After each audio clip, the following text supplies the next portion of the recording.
Today is the anniversary of your father's assassination, Robert F. Kennedy. And I've been thinking about that a lot. And I'm wondering, looking back, how you think your views align or don't align with your dad's.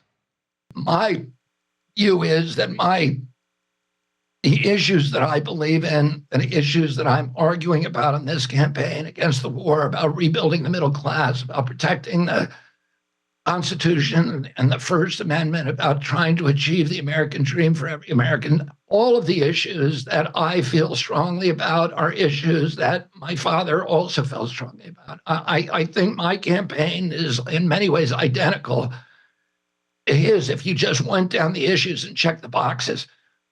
The same is true of President Kennedy, my uncle. So, but there may be people who disagree with me about that.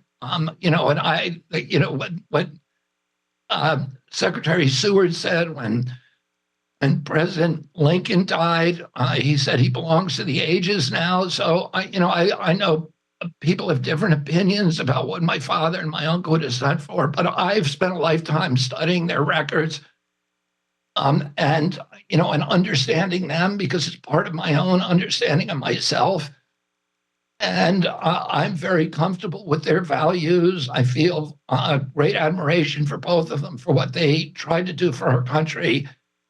And I feel like, my life has been devoted to achieving those same objectives. I have the same vision for America as they did. 55 years ago last month, I sat as a 14-year-old boy behind my father as he announced his campaign for presidency of the United States. And the day he died, he won the California primary, the most urban state in this country, and the same day the South Dakota primary, the most rural. He had succeeded in uniting America. I was with my dad when he died in Los Angeles, and we brought him back to New York, and then we brought him from Penn Station in New York to Union Station in Washington, D.C.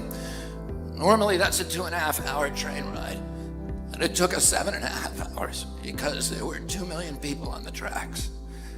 And that I will never forget as a 14-year-old boy what I saw from the windows of that train that day. In all of the urban train stations in Trenton and Newark and Philadelphia and Baltimore, they were crowded with black and white men singing the battle hymn of the Republic. My father, when he came back one time from the Delta, he said, we were all at the dinner table when he came in, and he said, I was in a tar paper shack today. It was smaller than this dining room, and there were 2 families living there, and the children get 1 meal a day. And when you get older, I want you to help those people. And when we would go into Southeast Washington or Appalachia, he would say to us, these are your people. These are Kennedy people. He said, the other people, the big shots, the corporations, the millionaires don't need the Kennedys. They have lobbyists, they have PR firms, they have lawyers. And he said, these are your people, and these are the people you need to spend your life helping. And when I'm president, I'm going to be president for those people. We're going to really take back this country.